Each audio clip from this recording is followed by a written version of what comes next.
Hey guys, this is Hell Hades. This is a Raid Shadow Legends video. Today, guys, we've got a special guest in the house. We've got Ash. Ash, how you doing, man? Hades, it has been too long, my friend. I'm great. How are you? How are you, Yeah, man? really good. Really good. Look, thanks for coming on again. My pleasure. My community love these videos, and we don't do it enough. So it's always good when we can kind of hook up, get some time, and do a kind of like dive into Raid. Yeah, talking epics today. Yeah. So we want to talk about the only epics we would max. Yeah, and this game's got a lot of champions. You know, we've played the game for a long time now. This game has grown in terms of champion base.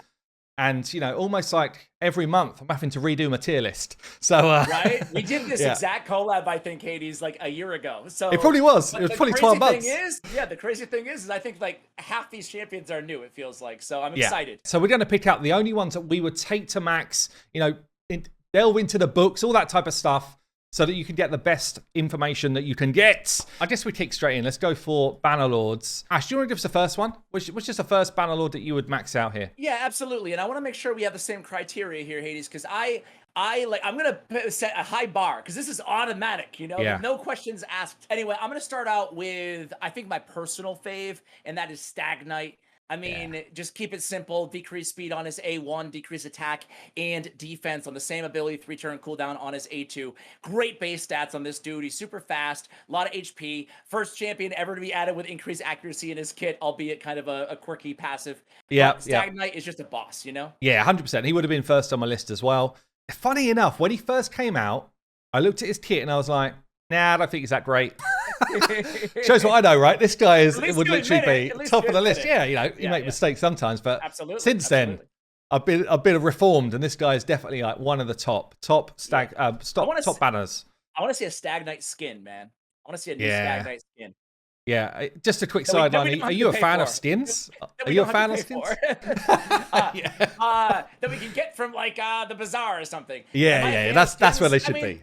Yeah, I think if they make them so you don't have to just spend 40, 50 bucks on them all the time, I think they're pretty cool. Yeah, are you? Yeah, same. I think if you can win them, if you can earn them, if you can, you know, if they drop randomly like a 0.001% chance from a dungeon, then you'd be like, this is freaking awesome. But if they say, give me 50 bucks, it's like, not so much. It's like, wait a second, huh? Wait, this doesn't feel right. Dude, it's funny because like, just to tear down the fourth wall for a second, we talked off air and we're like, these always go long, and here we have one champion in so we're far. one in. We've done it again. Yeah. No, let's go back on track. So look, my next one would be Archmage Helmet.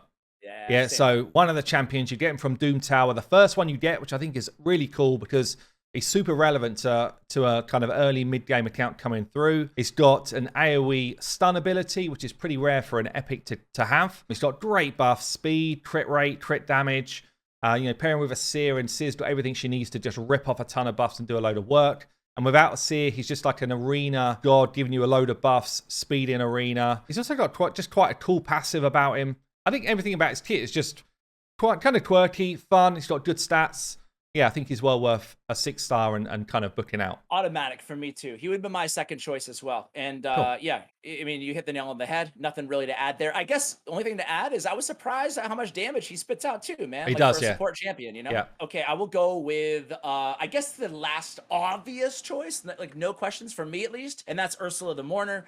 Yeah. Ursula, obviously one of the best revivers in the game, even including legendary. She has a revive with 75% HP and fill turn meter to 50%.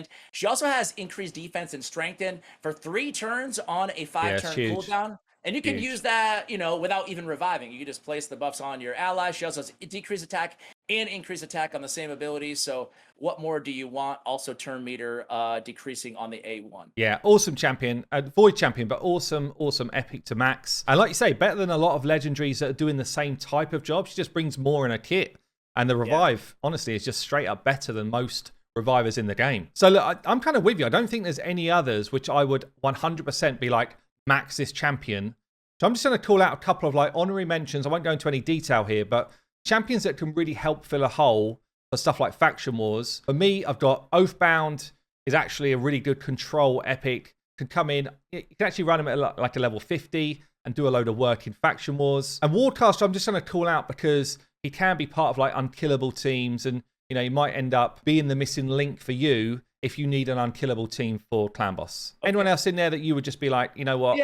Yeah, I would call out Gizcard, the Sigiled. He's a pretty good champion. He has a provoke and increased defense and attack on a 3-turn cooldown. Rowan's not too bad for a damage dealer. They buffed her like 5 times now. Just trying to make her. She does need 2 more buffs, and then she's gonna be good. Right? But that would be pretty much it for me. Awesome. Right, let's move on to the High Elves. So I'll kick it off this time. So there's actually way less epics in this faction. So look, I'm going to call out the obvious one again. So Royal Guard. He is amazing as soon as you get towards mid-game. So basically, once you get to mid-game, you start fighting stuff that's got relatively high HP. His A2 just brings an absolute slam of an ability as long as you pump some crit damage and crit rate into his kits. And he's actually got, for like super endgame, a really good A3 as well, where you're talking about, you know, multi-hitter, decreased speed, helps you in stuff like Fire Knight, helps you with places like Hydra now, and he's also got decreased defense on his A1. So now this guy does a lot more than people realize, but still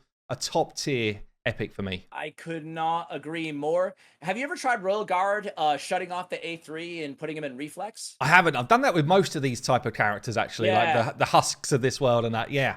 It really I'd imagine it's good. Definitely good for a lot of Hydra damage there. I'll go with I'm gonna go Vergis. Now this is, I hesitated a little bit because I'm not sure if he's like 100% automatic, but I think he is just to solo the Scarab King. Like I would, unless I had, you know, Skull Lord or Urost, I would go with Vergis. I think he's just like an absolute stud in faction wars. Anywhere you need support on your team, this dude is like next to impossible to kill. And as I mentioned, throw him in Destroy, Immortal, High Resist, and he can solo Scarab King, even on Doom Tower, you know, 100 hard. Great passive. Just, he's always such a cool healing. Passive. He's always shielding himself. He's got just a great support champion overall. Like it's a semi, I guess, simple kit, but it just does exactly what it's supposed to do. Keep him alive as well as your allies. So I'll go with Vergis. Yeah, funny enough, I've never maxed a Vergis. I've never used a Vergis, but I've seen him used a ton, and I completely, like, you know, I concur. Like for me, I was almost past the point of needing one when I got him, and it was just like, well, and I could do some of those things already. But like you say, if you need someone to come in and just never die, then this dude steps up. He's got you covered. He steps up. This is interesting for me because I don't feel like there's one champion that I probably should just name here. Just say his name. So it's Tyrell. Yep. But I feel like he's been power crept a lot. Ooh, Hades. Yeah, and I shade against Tyrell, man. Like he was always the go-to, right? He was the go-to. One of my best. When I remember tier lists for days, and he was always number one on the list. And you know, he bought you that AOE decreased defense. He bought you the A1 decreased attack in Clan Boss, which you really needed. And then, you know, for some content like Spider, he's got this turn meter drop on his A3. He is a great epic champion. However, if you've got someone who's doing the AoE decreased defense, like a Stag Knight with the decreased attack as well, or like a Duke, you know, we'll get onto those champions in a bit, then I don't feel like you level this guy anymore. Because generally, for Clan Boss, you go unkillable now. Look, if you're early game, mid game, he's still going to be straight level 60, absolutely, like without a doubt. He just doesn't feel as strong as he used to feel to me. Yeah, he still has a really good kit. Like even reading through it, you're just like, yeah, this is solid. Yes, man. It's true. As I'm saying, it's got like a 2-turn stun potentially, which is very rare in the game.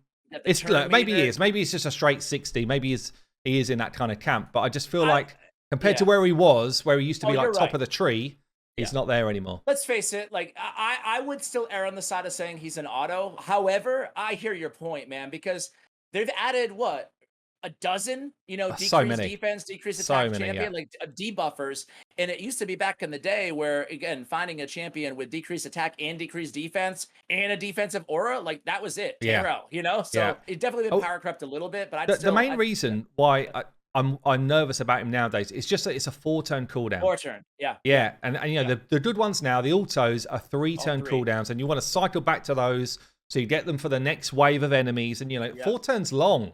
You kind of got a whole wave of enemies where you're struggling to kill them if you rely on his drop defense. Yep, totally agree.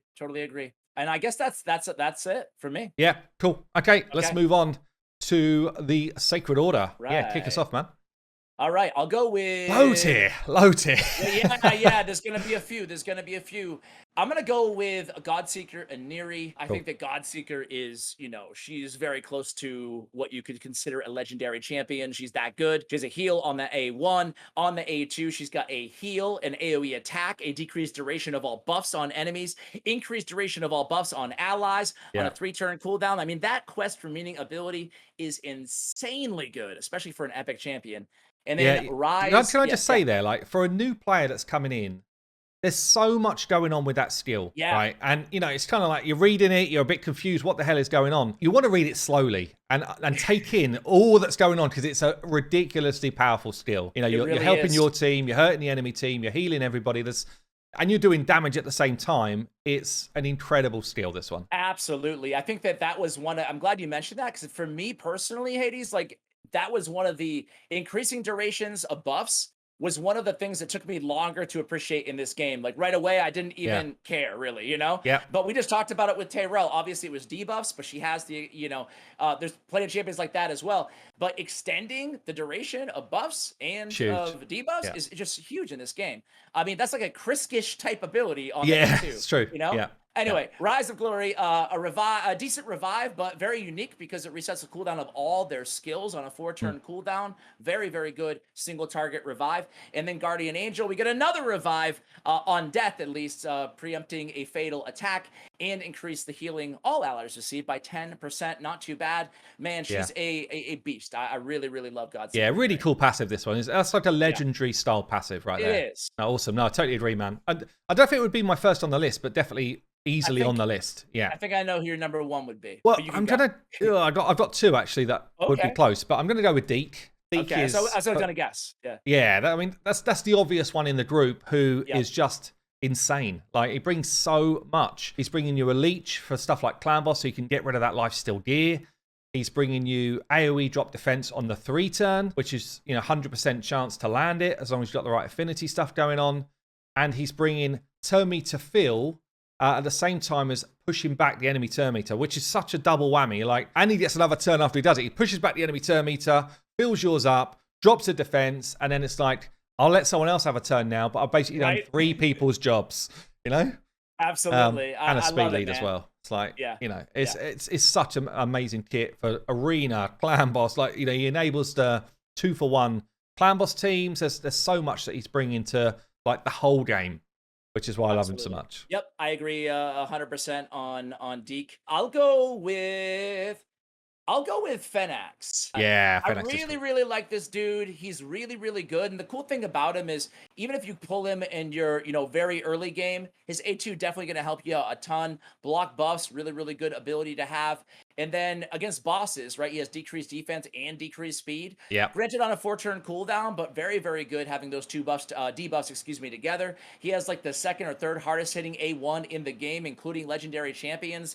And he also has a block revival on that A1.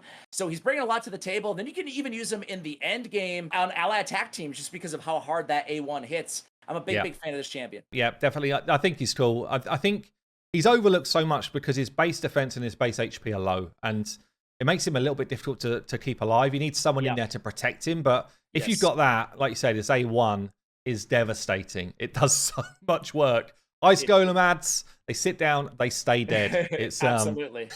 that is a good A1 multiplier, man. Yeah. Cool. Who do you have next? Cool. Yeah, so my other one that I was thinking of was Mordecai. AoE HP burner, which is just such a great ability. The further you get into the game, the more strength this ability has got, because it's just harder and harder to kill mobs, and this is always like a fixed percentage of enemies' health. So when you get to end game, HP burn is where it's at. You need an HP burner, and if you're talking like end game Spider, you absolutely need one that hits all enemies. End game Hydra now, really important to have HP burn in your damage. A lot of the Doom Tower bosses, HP burn is where it's at. So this guy is just brilliant for that. And he's also got turn meter control on his A2 as well. Really good base stats, actually, for his like attack and defense. A little bit low on HP, but pretty solid. And if you were using him earlier game, he's also got an accuracy in all battles aura, which is so useful when you're trying to build out your Great Hall and you don't have those kind of accuracy banners and everything sort of rolling in yet. So I think his kit is great. I think he's a really good champion. Still, even though there's more burners out there nowadays, I still think he's like top draw. Yeah, I agree. Still the guy that I use on Spider 25. I guess my last no-brainer. It's tough. There's a lot of like honorable mentions in this one. Yeah, but yeah. I would max at this point with Hydra Clan Boss. I would max Inquisitor Shamil on any account, just because maybe even multiple of them, right? If you want to run them in a couple teams, just because having that Dauntless passive, instantly removing fear or true fear from an ally every single time they receive it, and filling their turn meter by 15% instead is just so imperative to have. That's why you see him on almost every team. So yeah. No, totally agree. And the rest of his kit is kind of mediocre. His A2 does a bit of damage, but it's mediocre.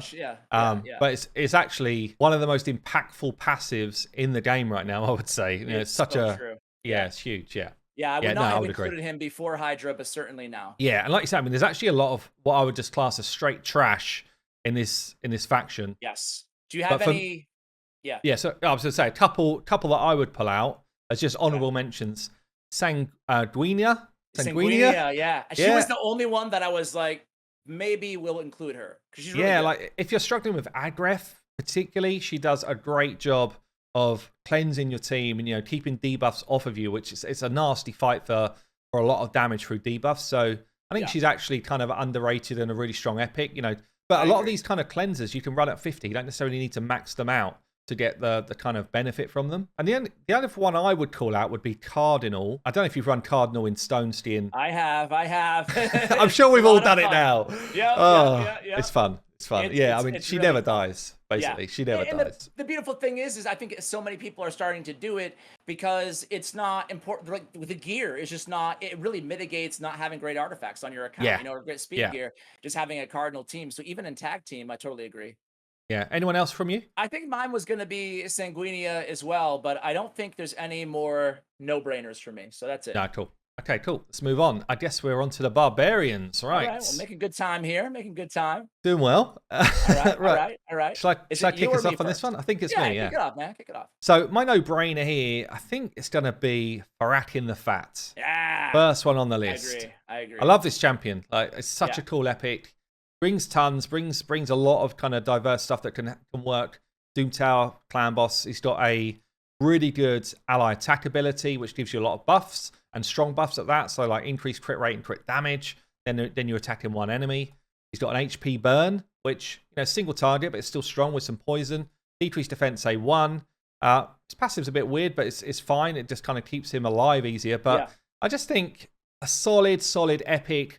He's actually put some of the other epic ally attackers to shame to the point where they're not used anymore. It used to be Catacomb Counselor was the one to go to if you didn't have the legendaries. No one uses him anymore. This guy steps up. Yeah, he was a great addition to the game because, to your point, I mean, there's a few. There's like Lady Atessa, but they're all super underwhelming ally attackers, that is. And this guy's on the level with the legendary ones, right? He really is. Yeah, because he has the increase in crit rate and crit damage, just really maximizes damage there on that A3. So totally agree with you there. This is tough. Actually, it's kind of underwhelming group of epics, honestly. Like, I'm tempted to maybe put High Katoon there just because I think that when you get her in the game, she's so valuable. But if you've already been playing for a while, I wouldn't say she's a no-brainer. I guess the only one that I would consider putting there, and it is a little conditional, is Sky Touch Shaman. If you don't have like a Cardio or maybe even Battle Sage, but a good cleanser for the arena, putting her in immunity gear and just taking advantage of the Immortal Sky's ability is going to do you really well against Torment and Hegemon teams out there. I'm a big fan of this champion overall. She's really fun. She's dynamic, very weird, unorthodox kit where she's debuffing herself at the start of each turn, but she can be one of Raid's best healers as well. So I'll give her a shout out, but again, it is a little conditional if you don't have another kind of arena cleanser to go. Yeah, I'm going to call one more out again, like a conditional, but this is a champion that used to be my worst champion in the game. I know who it is. It's Woad. Woad is now a really, really good healer. Like to the point of insanity. She has got video on her, the cleanse. She's got the heal. Like she does crazy healing now. So they really did. I mean, I wish they'd changed her A1 and A3 to something else, honestly, because they've done her dirty with those two. But her A2 is one of the best healing abilities in the game. Would I max her straight away as soon as I got her? Perhaps not. But again, depends on what you need in your team, and she can come in as a really solid kind of support epic. But I mean, there's a lot here. These sisters that just love to read all day long. Like a few of these have been reworked, by the way. They've just been reworked just to the point of useless still. So what is this world coming to, man? That when Woad painted is I know she's the honorary mention. That she's an honorable mention in No Questions Cut the video. Asked Max video. What is going on here, man? It's weird. I would give a shout out to Armina too. She's definitely not a No Questions Asked champion, but she does have turn meter steal along with decreased defense on a 3-turn cooldown, and she has some CC on her A3 as well. Kind of a cool combo champion to run with another stunner. Yeah, I tell you what though. So I've got this champion on my free to play. Yeah, I've maxed her, thinking she's coming in as my 3-turn decreased defense. Yeah. In a lot of content, because she stuns, and a lot of content which is PvE based. Obviously, you can't stun bosses and that type of stuff. I feel like she's underwhelming. I feel like, damn, where's the rest of her kit? It's harsh, I guess, but yeah, I feel like harsh. I'm like, when are you turning up? Like, I maxed you. So, fills the champion turn meter by 10% every time an enemy receives a stun debuff. And again, this is why she's only an honorable mention, is because progression, right? You run her with like a Scylla the Drakes or somebody with a decent stun. She's filling her turn meter all the time off the passive. She's filling her turn meter off of the steal from the A2. Hopefully you can get decreased defense up basically all the time. And she has decent multipliers. Only problem is she's super, super squishy. So I agree, Yeah, I tell you what, reading that again, my issue is I don't have the right champions to pair with her. Actually, I don't have enough stuns. Like I'm too early. Archmage Helmet is another one. Yeah, she's really good with. Yeah, fair point. Okay. But, okay. Not enough about Armina. Yeah. All right. Anything else there, or? No, that was it for me. For me. Okay. Let's move on to the ogres, the Ogryn Tribes here. Yeah. Okay, there's a few goodies here. Yeah, definitely. Yeah. Do you want to go first this one? Yeah, sure. I would go with, I'll just take my favorite first, and it's Ugo. I'm just massive fan of this champion. I think you can make the case she's like a top 3 epic in the game overall. She has Leech on the A1. She got decreased defense with block buffs on a 3-turn cooldown. Chances it increases depending on each enemy alive, which is fantastic. So good, yeah.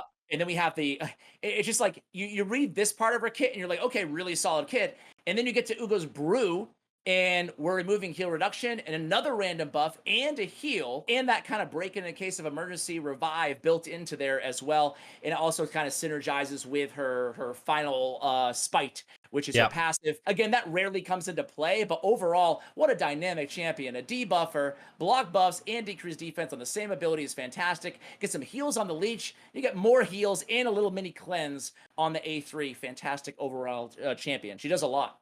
Yeah, huge. Yeah, and even kind of more value since Hydra came in and Blockbuster just became like a high priority skill. Yeah. I think she's great. I think she's, like you say, top 3 epic. Okay, cool. So I'm gonna pick out the Man-Eater. Yeah, I mean, just this guy has been one of the most sought after epics in the game forever, and still is. It's just got such an interesting A3. So you put block debuffs on your team and then unkillable. And basically a 2-turn unkillable, 2-turn block debuffs. It makes him insane for clan boss, setting up unkillable teams. And unkillable teams is where you get your max rewards. Yeah, simple as that. Max rewards sets you up for the rest of the game. But interestingly, so that's what people know him for and what he does. But he's also got a really good A1. He's got a 100% chance to land, decrease attack on all enemies if he crits. And people don't, that's huge. That's one of the best decrease attack abilities in the game in terms of like consistency of landing it. And then he's also got this kind of turn meter depletion on his A2, so he can deal with stuff like Spider, Faction War bosses, Doom Tower bosses where you can steal turn meter, and basically just stop the enemies having their main abilities away. And that's on a 3-turn as well. So his kit is actually crazy good, but yeah, obviously people know him mainly for his A3. No, you're absolutely right, and I'm glad you pointed out that A1 and the A2 really too, because people forget about it. They're just like, Man-Eater unkillable, that's it. But no, he brings a lot to the table, so I agree 100%. I'll go with the obvious choice, I guess, Skull Crusher. I mean, he's great at what he does, right? He's one of the 3 champions in the game with counterattack ability. He has unkillable on himself. He's great for clan boss. He's great for just as an ally protector. I think that, he's just tremendous, right? He has the passive decreased duration of all debuffs on the champion by 1 turn at the start of each turn, which is handy to have as well. And, you could say that his defense could use a little bit of a bump there. I'd like to see a little bit higher from an ally protection champion. But again, he does have that unkillable as well to help you heal him back up. So yeah, Skull Crusher, just because of the, I guess, the rare, how rare counterattack is, for me, would be a no-brainer. Yeah, just a quick question then. So do you think if player in remade raid, that counterattack would still be a skill? No. Because they've never put it on anyone else, have they? Like no, that's 3 it, champions, man. that's it. I think they've come out and said they're never going to add it again, haven't they? Oh, have they? I don't know. But, I kind of don't know why. Yeah. Well, they changed to ally attack, right? Like being the new kind of whatever meta or whatever they add. Yeah, but the version of it. There's only 3 champions, you know? Yeah, very, very odd. So look, the other one for me in this faction is going to be Ogryn. Yep. And this is going to be like contentious because we're going to get all the haters around the Ogryn nerf popping up at this point. But I tell you now, when Ogryn came out, he was obscene, like insane as an epic, and he's still top draw, and I would still max him in a heartbeat if I got him on an account right now. Yeah. We've got good poison chances on his A1. We've got a full cleanse and heal on his A2 for 1 ally, and that's on a 3 turn. So that's like perfect for cleansing a clan boss stun, or or generally just kind of having it in the bank. And then we've got poisons and heals on his A3 on a 4 turn. Good speed lead as well. Can still do stuff like solo Dragon 24. Can get in the mix of big ice golem teams. Good clan boss champion. I still think he's like a top draw champion. He's just not quite as insane as he was at first. And it was a pretty harsh nerf. I still think like if he came out like this, people would have wanted to get him as he is. You hit the nail on the head there. I think that people having experienced what he used to be has a bad taste in our mouth with the champion overall, because you're right. He had a 3-time hitter on his A1 with poison. And then that A3 was a 3-turn cooldown. Yeah, he was like crazy, the best of like Bad Alcazar mixed with Steel Skull or something. And it was insane. And now he's just good, not broken. But you're right. It was a heavy-handed nerf, but he's still a beast. I also would max him, no questions asked. Cool. Anyone else in this group? There's a couple of good ones for sure. But I'll give us a couple shout outs. I think that Claude is good. I think that Crush is really good. Shatterbones is really good.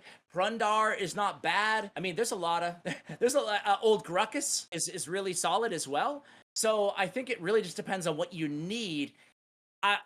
I'm tempted though to say that there's nobody, like no questions asked, no matter what I would max. How about you? Yeah, so I would say like Occult Brawler is okay. He's an awesome epic for clan boss if you're building unkillable teams, or if you're building any team that needs poison. But again, like for unkillables, he doesn't really need to be maxed. He can just be run as a level 50 until you want to kind of push it even further. So he is very good for that. But I think he's a one-trick pony, really. Like he'll go in, he'll do clan boss. I don't really see him being used anywhere else. No, so, he's super one-dimensional, but he's the best. Yeah. He's like such a good poisoner at what he does. So yeah. And you've mentioned Grush, but I will just kind of say, because he's a free login champion, like he hits hard on his A2 and his A3. Yeah. And he's got a lot of sustain for your team. So, for people that are kind of short on good epics, he is definitely, for me, so close to the cut, but I think there's just a lot of better epics in the game nowadays, Yeah, he can heal a lot too, man. He was the one that I was closest to saying is an automatic as well. So I guess, it's a really close call on him. He is on the edge. He can definitely help like almost everybody out get through faction wars at the very least, but he's a versatile champion. On to the last one. Two more to go. Sorry. Run to the Lizards. So is the split going to be after Skinwalkers? That's I was just telling like maths 7. No, I didn't quite get there. But all right, Lizardmen. Lizardmen. Right. Shall I kick us off on this one? Go for it, man. Go for it. I tell you what, this is one of my favorite epics in the game.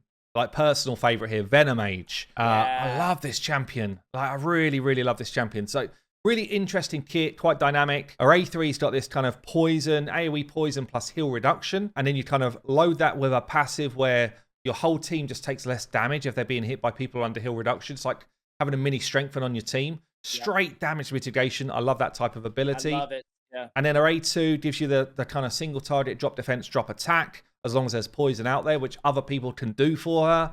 Obviously, she does it herself as well.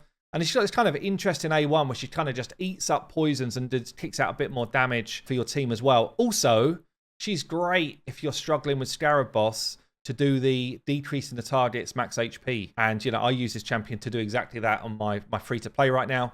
But she is just in, Dragon teams, Fire Knight teams, Scarab Boss teams. Like, she really comes home and does a lot of work. Good aura as well. Just think solid epic. I completely agree with you there. I would also include her as a must max. After that, though, for me, man, I really like a few of these champions. But to say that they're automatics, I almost feel like Jarek is like the same as Tyrell, right? In terms of a champion that used to, for me, be an automatic 100%.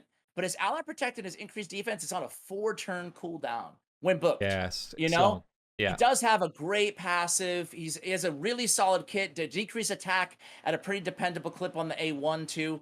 So he's kind of right there for me. But I do believe that there's better champions that have been added over the last couple of years. You know, would he be an automatic for you or no? Again, like not automatic. He can come in tough. and do some work. No shade, on clan boss and all that type of stuff. Yeah, it's.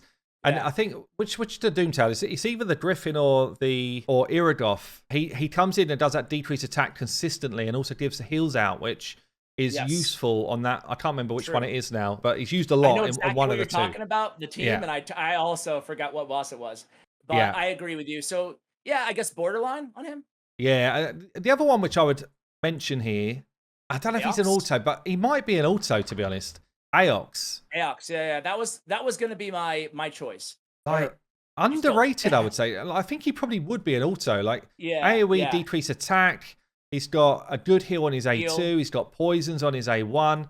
And again, he's got quite a cool passive. Like I think for a lot of accounts, he's an auto 60. You know, coming in a lot of teams, giving you that kind of support as well as damage through poison. You know, sustain. I think he's actually pretty damn good.